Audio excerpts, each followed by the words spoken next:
tous les mardis tey nag lan nga ñu indil Aminata Ba lan lañ ñu waxtaanee lan ngay proposé ñi nga xam ne ñooy auditeurs King FM yi. tey jii nag ñuy waxtaanee lépp lu soxal rek lu jëm ci déchets médicaux yi ndax gis nañ fan ñuy weesu fii nii ci ville bu Dakar ci plage Cap Manuel ñu gis fa ay déchets médicaux mu nekk nag loo xamante ne nit ñi dañ koy ñaawlu parce que xam nañ ne déchets médicaux dañu du loo xamante ne dañ ko war a sànni ci plage yi feneen la war a nekk mais du ci plage yi moo tax ñu daal di ciy def benn reportage ci loolu. waaw Kader bu fekkee reportage bi pare na moom mun nga pousse ñu dem ah. suñu ñëwee def ci ay commentaires.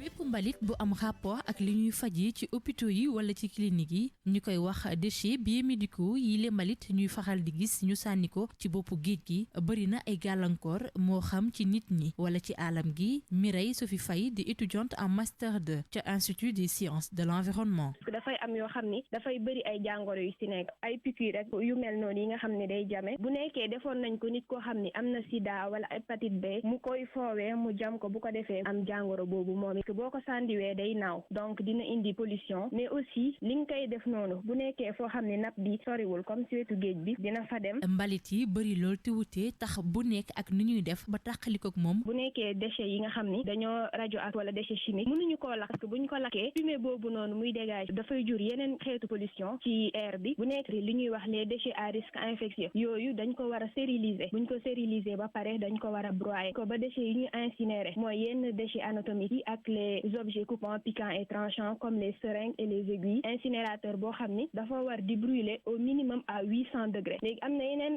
pièces anatomiques yoo xam ni kenn du leen incinérer par exemple comme les membres amputés ak affaire yooyu dañ leen di enfouir. incinérateur bokk ci jumtuwaay yu ñuy jëfandikoo ngir jëlee fii yi le mbalit ci hôpitaux yi waaye fii ci Sénégal mu mel ni dafay jafe. incinérateur du hôpital yépp ko mën a am parce que dafa war a répondre à warul ne foo xam ni dafa am ay agglomération yu ko jege boo leen xoolee hôpital bu mel ni hôpital général Idrissa mënul am incinérateur pas parce que bëgguñu mais bu ñu xoolee fu mu nekk par rapport ak agglomération bi dafa am ay kër yu ko wër. yénn ci hôpitaux yi di sànni seen mbalit ci plage yi ndax ñàkkub koppar loolu nag doon lu askan wi di ñaawlu teewu état bu Sénégal mu jël ci ay matuwaay ni mu gën a gaawee. Merci beaucoup Aminata Ba reportage environnement tous les mardis sur 9-11 Aminata Ba mu indil ñu reportage bu am solo jëmale ko nag ci nga xam ne mooy déchets médicaux yi ku xool taay dëkk bi nu mu demee coow li bari na lool ci wàllu déchets médicaux yi am na ci hôpitaux yoo xam ne sax boo demee ci ginnaaw seen ginnaaw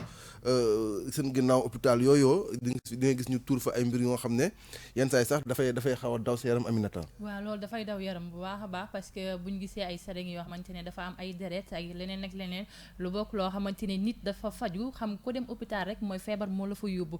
pour man déchets yooyu noonu buñ ko jëlee du question dafa war a delluwaat ci nit ñi moo tax tey jii nag ñu fas yéene ànd ak waxtaan bi kii di Mamadou Sankhare nekk benn expert environnementaliste di directeur général aussi société bii di Sentec di service environnement technologie ñu spécialisé wu ci protection de l'environnement en maîtrise des risques maa ngi lay nuyu Mamadou. maa ngi lay fay Aminata. di la dalal jàmm ci plateau bu King FM ci émission bi di 9-11 di Saprera xam nga bàyyi la ak moom nga nuyoo. Mamadou maa ngi lay Mamadou Sankhare. Idrissa. di Saprera ci kàddu gi. Idrissa Prera nuyu nañ la. ñu ngi lay siyaar di am mbégte encore une fois de dalal fii suñu émission 9-11 tey mardi environnement Aminata indil ñu benn reportage bu am solo buy wax ci waxu déchets médicaux yi il faut dire monsieur l'expert que quand même déchets médicaux yi problème la pour déjà askan wi mais déjà problème la def je pense pour hôpitaux yi seen bopp. En effet problème la pour askan wi donc lépp luy wàllu lépp lu ñuy tout ce qui a trait à la santé donc wér-gu-yaramu nit ñi problème la ci mais problème la aussi ci environnement. mën nañu wax de manière générale Sénégal problème bi mu am mooy nu muy def ba gérer tout ce qui est déchets spéciaux. déchets médicaux déchets biomédicaux ci déchets spéciaux yi lañ leen di classé. hôpitaux yi soxla infrastructure yi mën a jël en charge correctement déchets yooyu noonu li ñu mën a constater mooy amuñu ko. donc moyens yi ñu soxla pour gérer correctement yooyu déchets hôpitaux yi amuñu ko fii ci Sénégal.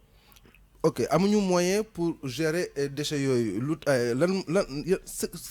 yan moyen la ñu war a am fondamentalement pour gérer genre déchets yu mel noonu spécifiquement parlant. moyens yi mën nañu ne infrastructure la laaj. hôpital bu nekk war na am incinérateur bu mën a jël en charge déchets yi muy générer. Même si bu ñuy wax incinérateur bi mën a jël correctement les déchets biomédicaux loolu hôpital soxla ko la hôpital mënu ko am. léegi ci élément bi jàll maa ngi dégg ki doon wax je pense que étudiante la. nekk ISE. li mu wax mooy incinérateur hôpital yi ñu am fii nii mënuñ koo abriter. parce que incinérateur ci boppam installation classée la. donc moom ci boppam établissement la boo xam ne dafa war a obéir à des normes sécuritaires. donc il faut que mu distant des habitations les plus proches de 500 mètres. et le fait est que li ñuy ko seetlu ci Sénégal mooy hôpitaux yëpp dañ nekk en pleine agglomération. donc ñoom hôpitaux yi li ñu war a am comme infrastructure de base mooy incinérateur bu mën a jël peut-être jusqu'à 800 degrés yenn déchets yi ñuy générer mais encore une fois li muy laaj ci moyen hôpitaux yi amuñu ko li muy laaj ci coût pour supporter l'exploitation ou bien l'entretien de cette infrastructure hôpitaux yi amuñu ko ñi ko ci am ñi ñu xam mooy Dantec mooy CTO mais li ñu seetlu foofu aussi mooy régulièrement ça tombe en panne. Voilà. D'accord loolu du Mamadou est-ce que du wane état bu Sénégal ñoo génnewul moyens yu war ngir ñu def ko ci hôpitaux yi mën a incinérer yooyu les déchets ak beneen affaire bi muy hôpitaux yu mag yi buñ koy taxawal est-ce que tamit waruñu xool vraiment fi nga xamante ne foofu lañ ko war a implanter. waaw fi ñu ko war a implanter bon li ñu xam ñun même en Europe même dans les pays qui se disent avancés en termes de gestion de l'environnement li ñu seetlu mooy hôpitaux yi dañuy nekk en pleine agglomération am nañu ko ci sori. mais ñu ci bëri dañu nekk en pleine agglomération. expérience ñu gis ñu réussir en matière de gestion des déchets biomédicaux.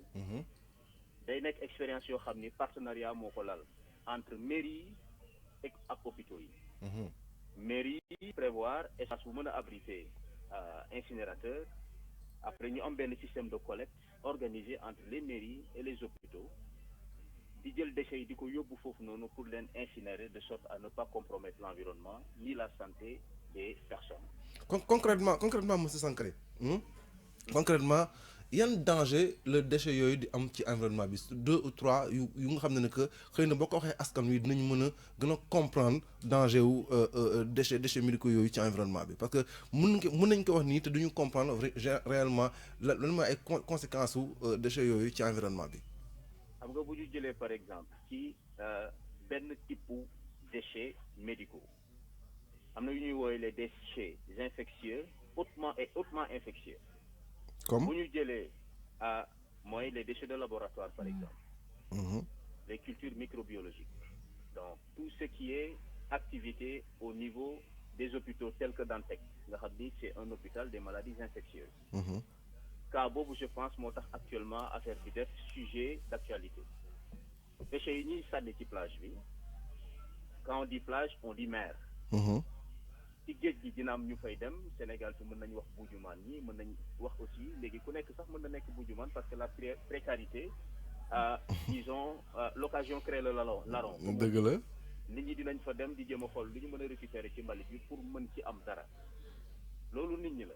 mais boo jëlee li ñu sànni ci biir géej gi y a ce qu'on appelle la chaîne trophique wala chaîne alimentaire. jën yi nekk ci géej gi lu ñu am à leur disposition rek la ñuy mën a consommer. dëgg la lu ñu gën a jege la ñuy lekk.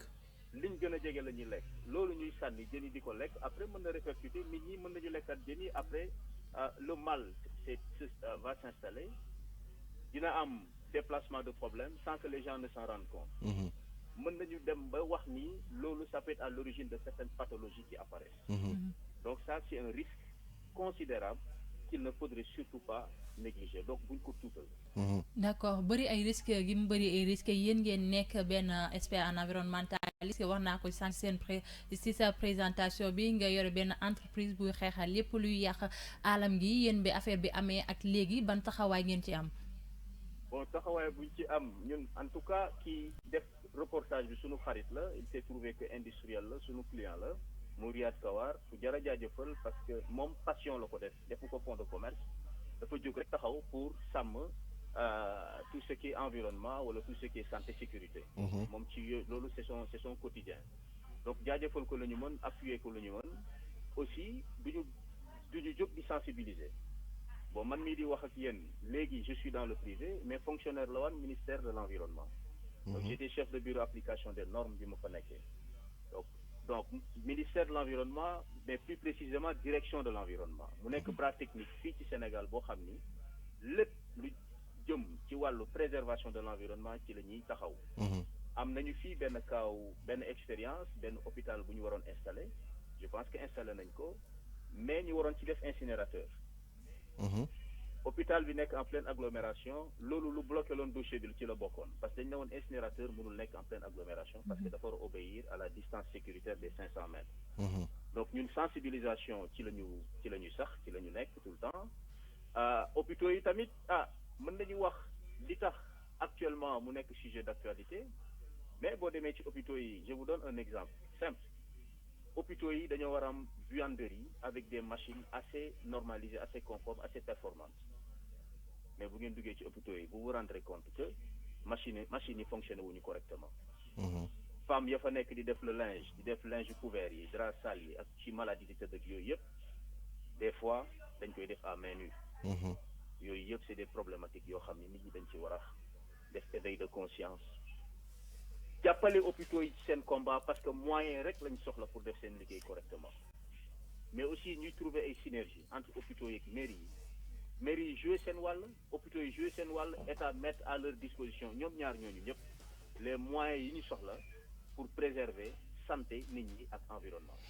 mairie yi def ci seen wàll alors Aminata demal vas-y. non li ma ko bëggoon laaj rek mooy plage yi ci mbiru plage yi laay wax fii Sénégal gis nañ nit ñi waxuma sax déchets médicaux yi mais yeneen déchets yi lu ci mel ni ay déchets plastiques ak leneen dañ koy gis lu bëri ci plage yi est-ce que jotul tamit ngir yéen ñi nga xamante ni da ngeen yëngu ci mbiru environnement ngeen taxawal benn combat boo xamante ni dañ fiy jëlee lu ni mel. waaw ñu ngi ci nit ñi ñu ngi ci mouvement yi bëri nañ. je pense que am na benn jeune bu lancé benn mouvement Mamadou Sakho lui il est très actif Ali Aïdar loolu combat am de tous les jours ministère yi aussi faut pas mënuñ leen fàtte direction de l'environnement en l'occurrence mënuñ leen fàtte loolu mooy seen combat au quotidien comme li ma ko waxee Sénégal dañoo am problème wala bon à l'instar de nombre de pays africains ou bien tout simplement émergents ou sous-développés moins avancés dañoo am problème où gérer tout ce qui est déchets. Sunu plage yi c'est des tout à l'égout. Déchets solides, déchets dangereux comme les déchets médicaux actuellement moo nekk à l'ordre du jour mais bu ñu fàttee déchets liquides yi. bu ñu leen Sénégal amul benn expérience ci assainissement industriel loolu ça doit choquer. unité industrielle yi de fait dañuy installé wu en bordure de plage. dëgg la di fa sotti seen ndox yi. dañuy naan ndox bi mën nga ko sotti ci géej gi li ñuy soxla pour traiter ndox yi ba mu conforme parce que nag texte yi ñu ngi fi ak normes yi. am na ay normes yuy définir yan type d'eau usée nga war a rejeter. dañ lay exiger benn niveau de traitement nga xam ni boo rejeter du compromettre environnement bi. ñi ko ciy respecté bëriwul. dëgg la nag ñu ciy def effort mais ñi ko ciy respecté bëriwul. am na ñu ciy def effort. di nga am ay industrie agroalimentaire. di nga am ay industrie chimique. di nga am ay industrie pharmaceutique ñoom ñëpp ñu ci bëri boo demee boo xoolee fi ñuy rejeté da ngay gis ni directement ci géej gi la et répercussions yi c'est sur la santé des personnes. waaw monsieur Sankaré avant ñuy jeexal am na quelques questions peut-être am na dina ñëwaat ci kanam wax nga ko sànq suñu hôpitaux yi amuñu moyen wu prendre en charge la question des déchets médicaux et du sax suñu hôpitaux yi kese boo xoolee de façon générale dëkk bi dafa am ay jafe-jafe souvent pour prendre en charge la question des déchets tey pour ñu mën a pour une meilleure gestion de cela vu qu'on n'a pas les moyens. Qu'est-ce qu'on pourrait faire entre les populations, les mairies, les hôpitaux, les gouvernements ensemble? Qu'est-ce qu'on pourrait faire au moins pour quand même diminuer effet yi nga xam ne moom la déchets médicaux yooyu di def ci environnement bi ou mieux essayer de prendre en charge cette question-là? Instaurer des systèmes de collecte et de tri. Comment? Au sein des hôpitaux. ñu xam lépp lu ñu mën a broyer lépp lu ñu mën a stériliser lépp lu ñu mën a broyer. ñu am mécanisme bu assez huilé nga xam ni en interne au moins ces aspects-là on les gère. Mais encore une fois hôpitaux yi tant que c'est ce modèle-là c'est sur ce modèle-là qu'il fonctionne. Je pense pas qu'on pourra trouver une solution viable. Je pense pas que dinañ mën a teg stratégie boo xam ni dina mën a durable tout simplement. ok il faut que partenariat yi il faut que mairie yi dugal ci seen loxo parce que nag c'est toujours les collectivités territoriales qui sont à part au Sénégal d'acte 3 de la décentralisation. dëgg la. L'environnement, bien sûr, étant une compétence transférée, je pense qu'au premier, collectivité territoriale, nous devons prendre ses responsabilités pour au moins garantir la préservation de l'environnement dans sa localité. Il faut que nous parlons pour liguer, il faut que l'État du Sénégal donne les moyens ou créer les conditions qui nous permettent de gérer correctement les déchets, encore une fois, spéciaux. Parce que nous avons déchets médicaux, moins problème au Sénégal. am na yenn déchets chimiques yoo xam ne daf ñuy indil ay jafe-jafe. dañ ko war a gérer effectivement. tey jii Mamadou bu weesoo déchets médicaux yi ñuy wax nga ko sànq jafe-jafe yu ñu am ci mbirum environnement fii ci Sénégal bëri na lool ci plage sax léegi gis nañ dafa jafe ndax nit ñi léegi fu leen neex la ñuy tabax yéen ban projet ngeen tëral ngir xeex construction anarchique bi waaw Aminata man privé la man consultance lay def ma consulte damay joxe sama avis. peut-être du ma militant écolo du ma service technique de l'État. mais ñun li ñu mën rek mooy ku am projet. bu ñëwee consulter ñu dinañ ko proposer modèle wala ni muy tabaxee ci conditions yeeg yëpp qu'est-ce la solution qui lui permettrait moom foofu muy installé wu mën fa sax.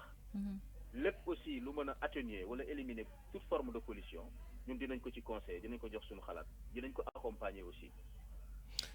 mu soxla comme autorisation. dinañ ko ci conseil dinañ ko ci xelal. merci beaucoup monsieur Sankaré. c'est moi. amoon nañu mbégte Aminata am nga question. non merci beaucoup Mamadou Sakho merci beaucoup Mamadou wax di vraiment leer na trop sax. man maa leen di remercier.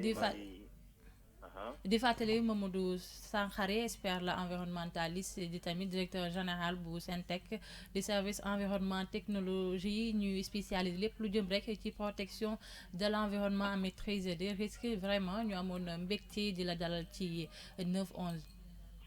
maa ngi leen di gërëm di leen sant di nuyu seen auditeurs yëpp ak auditeurs et téléspectateurs yu groupe Futurs Médias yëpp. merci beaucoup Mamadou Sankaré gis ngeen ko Kader c'était la rubrique environnement mardi environnement Aminata Ba indiwoon ñu sujet bu am solo jëm ci li nga xam ne mooy les déchets médicaux ak jafe-jafe yi nga xam ne moom la hôpitaux yi am ngir prendre en charge jafe-jafe yooyu Aminata mu mel ni fi mu toll nii am na ay piste de solution yu nga xam ne Mamadou Sankaré quand même génnee na ko fi. waaw génnee na ko fi dégg ngeen li mu wax état bi ñoo ci war a jóg ba pare tamit ñu sensibiliser waat tamit askan wi parce que foofu noonu sax man du ma wax askan bi bu baax parce que docteurs yi nga xamante ne dañuy fajaate ñu nekk lu mel ni hôpital Le Dantec ku feebar fa ngay dem bokk na ci hôpitaux yi gën a mag fii ci Sénégal ñooñu waroon bokk ci ñuy aar mais tey jii nii ñuy indi ay jafe-jafe loolu vraiment pour man sax askan wi amu ci benn part loolu état bu Sénégal moo ci war a jël ay mesures ministre de l'environnement ak tamit bu l'urbanisme yëpp daal di ciy jóg taxaw ci ngir bu ko defee ñu daal di fiy jëlee jafe-jafe yu mel ni nga xamante ni dafay dal alam gi. merci beaucoup Aminata mardi environnement on se retrouve mardi prochain pour beneen rubrique environnement.